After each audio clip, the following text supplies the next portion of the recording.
What's the power supply like in your part of Abuja? Mine has been terrible. And if, like me, you don't like generators, you've probably been sleeping in the dark with your windows closed on account of the dust. It's been poor these few days. It's being dubbed the double whammy. No petrol and no electricity. Triple whammy if you add the fact that some of us are still driving around with dirty fuel in our cars. But I digress. This week, we take a look at power supply in one of the worst hit areas in Abuja, Lugbe. My guest on the program is the former Minister of Power, Mr. Barton Naji, and he reminds us of the good old days when we generated up to 5,000 megawatts of electricity in Nigeria, an apparently unattainable feat in recent times. And as usual, we give you our Abuja wrap. This is Dateline Abuja.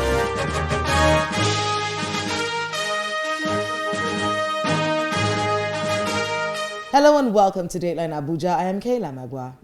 We begin with a look at the major stories from Nigeria's seat of power. President Muhammadu Buhari received Governor Hope Uzodinma of Imo State.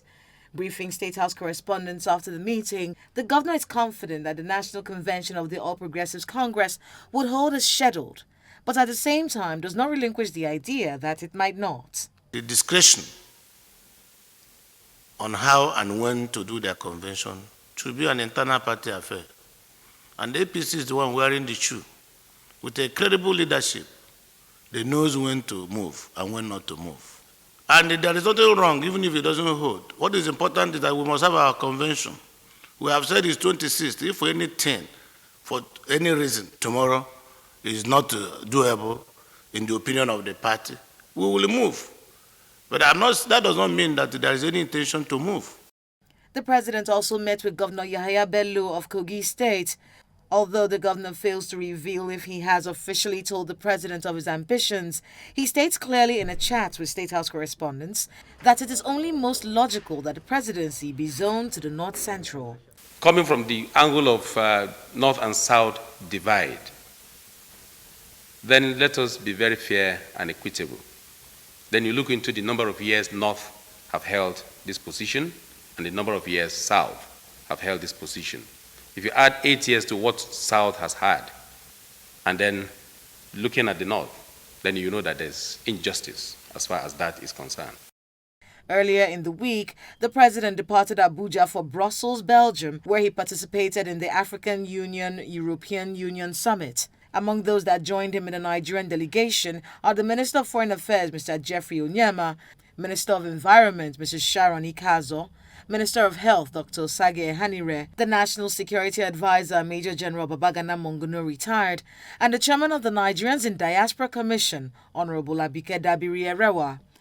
The president held a number of meetings on the sidelines of the general meeting, including a strategic meeting of African leaders.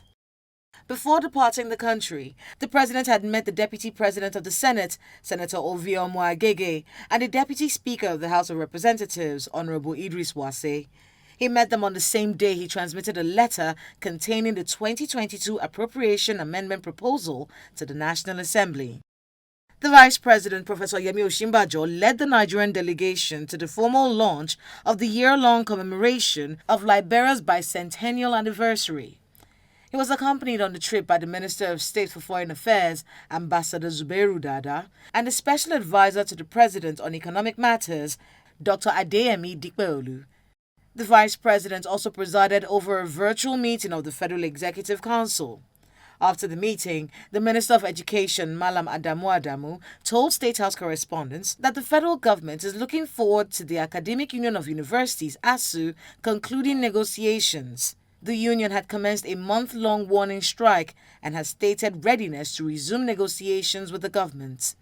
The Vice President also presided over a virtual meeting of the National Economic Council. The Nigerian National Petroleum Company Limited briefed the council on the efforts to address the scarcity of premium motor spirits in the country. The council assured that the situation would disappear next week. Professor Shimbajo hosted a delegation of top northern entertainers at the presidential villa. According to a statement from his media aide, the vice president told the Kannywood figures that the entertainment industry is crucial to sustaining Nigeria's unity. President Muhammadu Buhari has written to the National Assembly seeking a review of the 2022 Appropriation Act passed by the federal legislature in December of 2021 to accommodate an additional 2.55 trillion naira for petrol subsidy in 2022. The president's letter was read on the floor of the Senate and the House of Representatives. The National Drug Law Enforcement Agency has declared suspended Deputy Commissioner of Police, Mr. Abba Kyari, wanted over alleged links with drug trafficking. NDLEA spokesperson Mr. Femi Babafemi made the announcement during a press conference.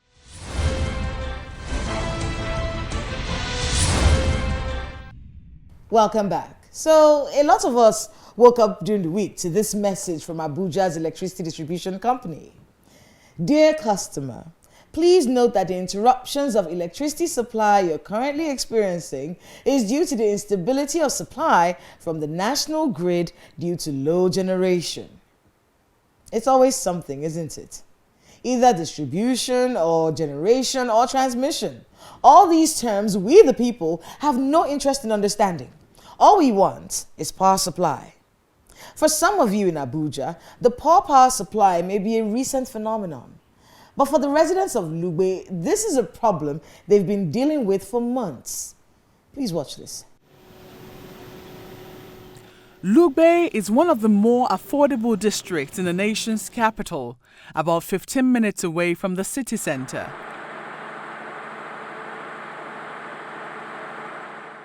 It is one of Abuja's oldest districts. Many people searching for greener pastures in Abuja make their way to Lugbe, mostly because of how affordable housing is here. This massive migration of people into Lugbe has put a strain on its infrastructure as seen on the roads. But perhaps nowhere do the residents feel the dilapidation of Lugbe's overwhelmed infrastructure more than in its power supply, which has almost become extinct in the district. The sound of generators filled the air of Lugbe's federal housing with unease and dangerous fumes.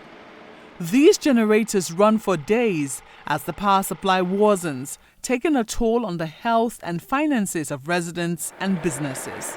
Today, Wednesday, is complete 1 month that we don't have light here. And they've not given us any reason. Even as yesterday, we went there. As a task force chairman on this area, I talked to them. They are just telling us they are on the issue. They are on the issue. Why would I even have any solution? Even I was supposed to settle my landlord last week. Because of this light issue, I can't be able. I have to plead him to exercise patience for me. In this area, it's actually used to be a general thing like federal housing, no lights. But with time, we find out that sometimes the federal housing lights will be okay. But this particular corner shop becomes an issue with transformer. As in, they have this basic problem with transformer. Like sometimes you have to go around to meet the NEPA people, like there's no lights. And they'll tell you that you have to do a contribution, kind of. So sometimes we'll go shop to shops to collect some amount of money to be able to fix the transformer that is actually supposed to be fixed by the government. Small business owners are worst hit by Lugbe's frequent blackout. This shop has been here for the past 7 years now, going to 8 years. As you can see, there are 5 seats in the salon here, but we're only left with 2 people now because the business is so bad and they have left. And what is affecting the business is the light issue and the economy as well. So when people turn off, the business will be good. Then even the effect of the NEPA not giving us light, we can manage. But irrespective of the fact that there is no NEPA light and the little one you're getting, it's not really helping out. The light is so epileptic that we don't even know what to say again. It comes and it goes at, I don't know. Like minimum I spend every day on fuel is minimum is 3,000. Minimum. If the epileptic lights come and maybe sustain us for another 2-3 hours and goes, then we'll have to refuel again and start all over from where we stop. Each estate in Lugbe has its peculiar power supply issue. Residents of the old redeemed estate in Lugbe have complained about this transformer for months.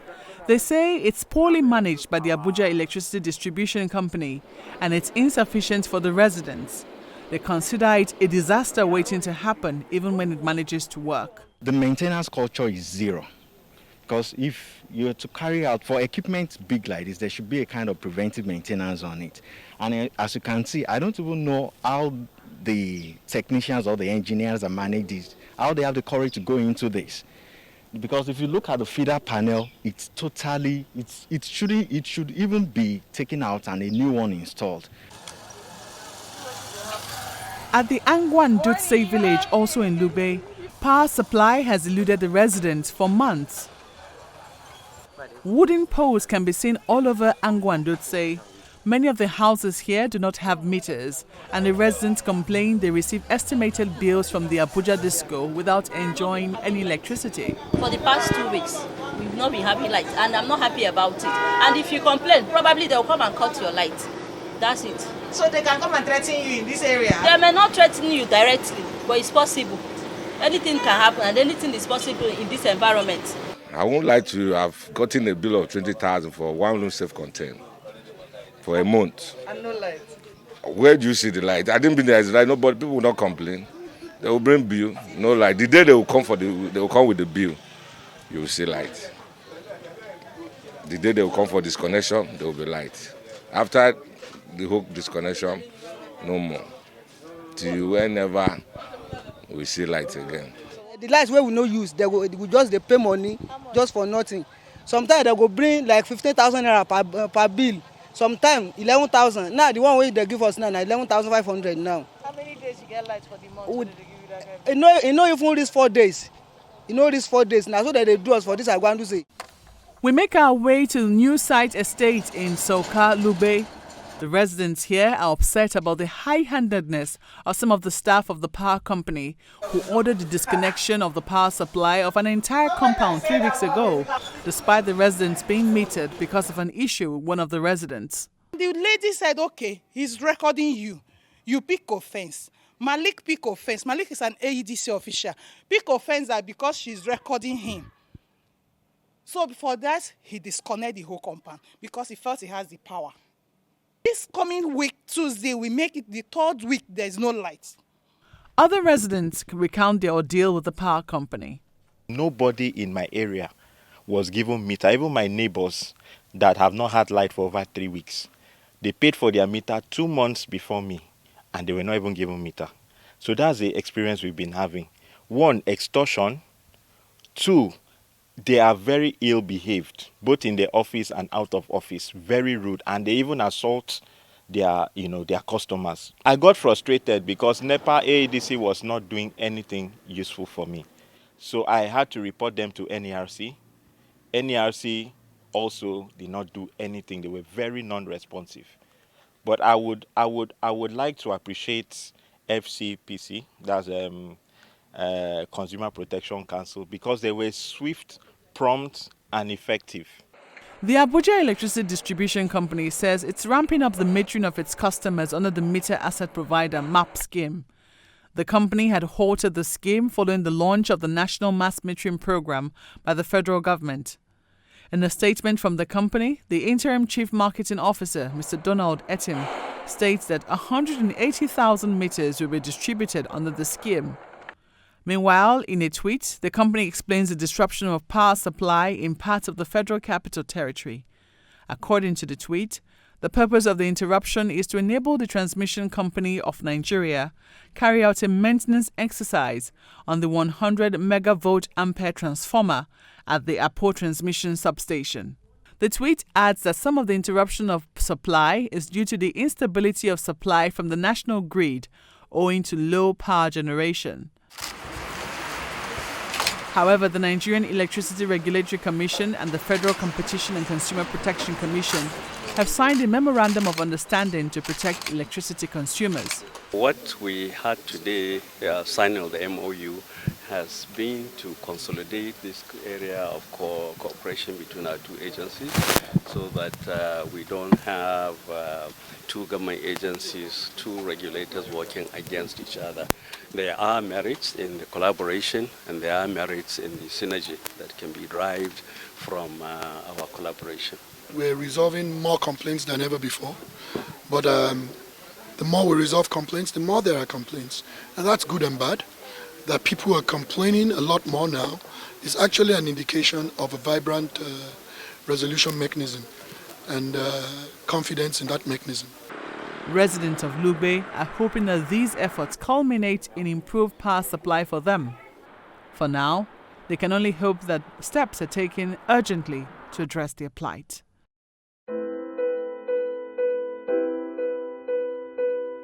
My guest on the program is Professor Bartholomew Naji, or as many Nigerians call him, Professor Bat Naji, Nigeria's former Minister of Power.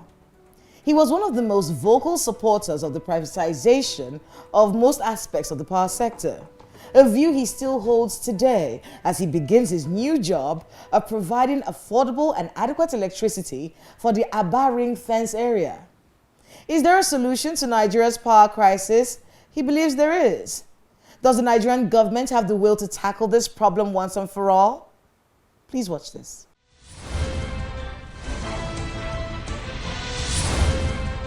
Professor Barton Naji, welcome to Dateline Abuja. Thank you very much, Kela. Most of the businesses in Nigeria actually create clusters around the country. And a lot of them, one of their major issues is power supply. Yeah. And that is killing businesses and affecting the country. Talk to us a bit about this situation, because you've been Minister of Power for a while. Yes. And this is something that you've had to deal with for a bit. So, so what's the actual issue? And how can this be helped when it comes to business hubs? We'll get to actual powering up the whole nation in a bit. But with business hubs, what's the issue and how can it be sorted out? Well, the business hubs can work if you have embedded power supply. It requires that you invest in new substations, power lines, just improve the entire network, clean it up, and make it up to standard. And that's what, and then meter everyone, meter all the consumers. Because, meter is it's like the agreement between the consumer and the supplier of electricity. So when you have a meter, then there's no quarrel. There's so many issues around metering across the country, whether it is lack of meters or this crazy idea where there is a backlog of a bill somewhere and then a new tenant comes in, they put a meter in and then they throw the debit of that backlog into your meter, and then a lot of people are having to deal with this, and we saw a lot of them talking about that in our FCT in Focus. But let's talk a bit about electricity in the country, really. From when you were Minister of Power till now, it has been something we've been discussing over and over and over and over again. I'm a little jaded, and as are many Nigerians, we've turned into local government chairmen. We power our own electricity, we fund our own security, we pump our own water. Is there any end in sight? Is there a time when we will be able to say we are generating so and so amount of power that is enough for the country, and it's being distributed equitably across the country? Is this a possible scenario in the first place? It's possible. So what's the challenge? What's wrong? There are several areas, several issues about power supply. You have the entire value chain, the value chain from fuel to power generation to transmission to distribution. There are challenges in the country in all of these. If you come to the fuel supply, you have, the two major areas for power supply now. You have hydro supply. You also have thermal, which is gas, natural gas. In the case of natural gas, you have the constraint of adequacy of natural gas supply. And even when you are able to produce the gas, when we're producing the gas, the transmission of the gas to the right place can be problematic because in some cases you have vandalism going on. Then power generation. We are not generating enough power.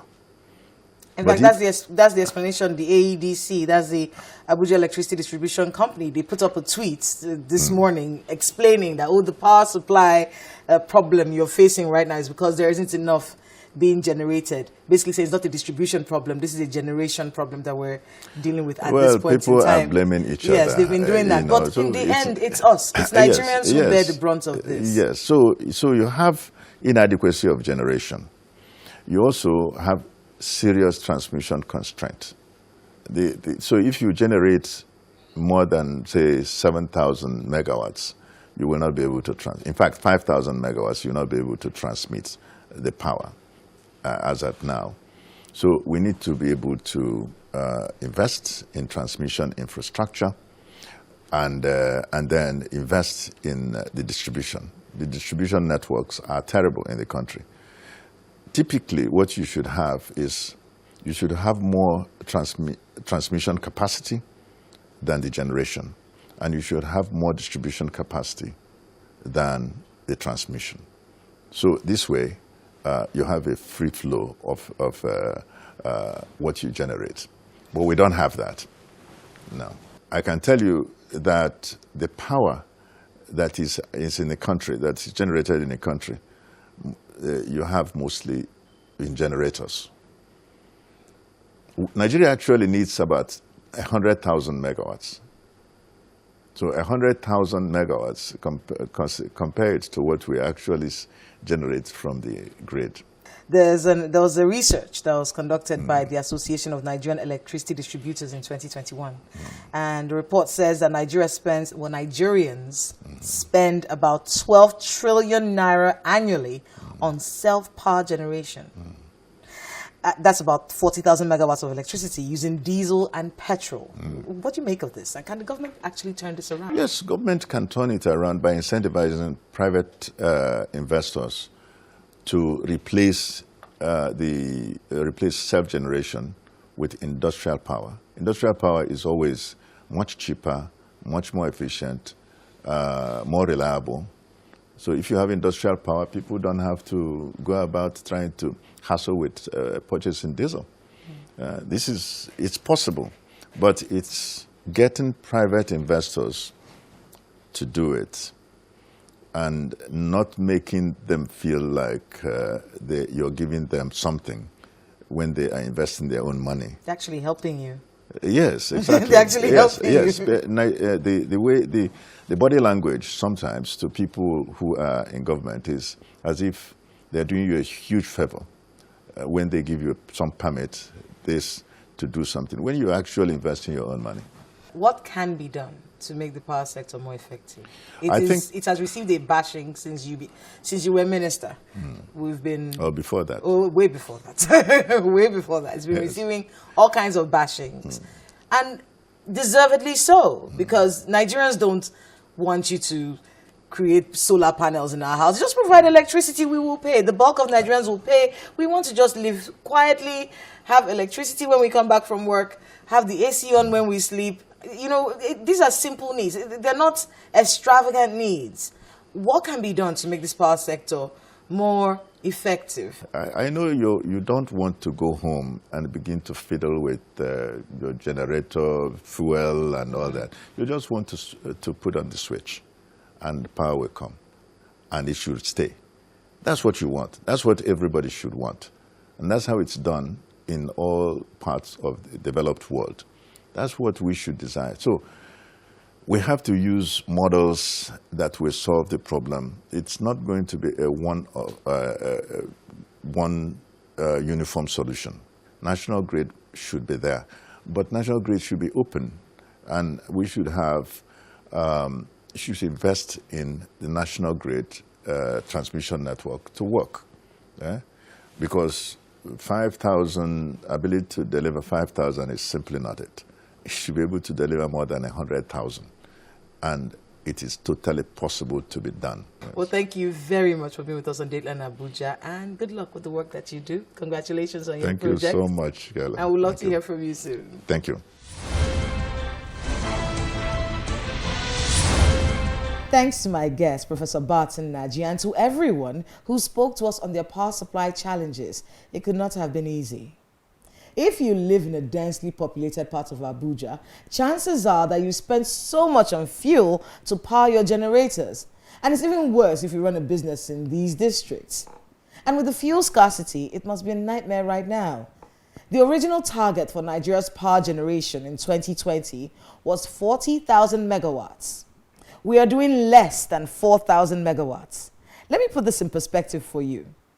China in 2020 generated 7,623 terawatts.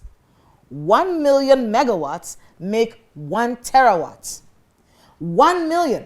So in megawatts, China in 2020 alone generated 7.6 billion megawatts. We must keep talking about this. For now, that's a wrap on this week's episode of Dateline Abuja. Please let us know the happenings in your neighborhood using the social media handles showing right now on your screen. Thank you so much for watching. I'm Kayla Magwa.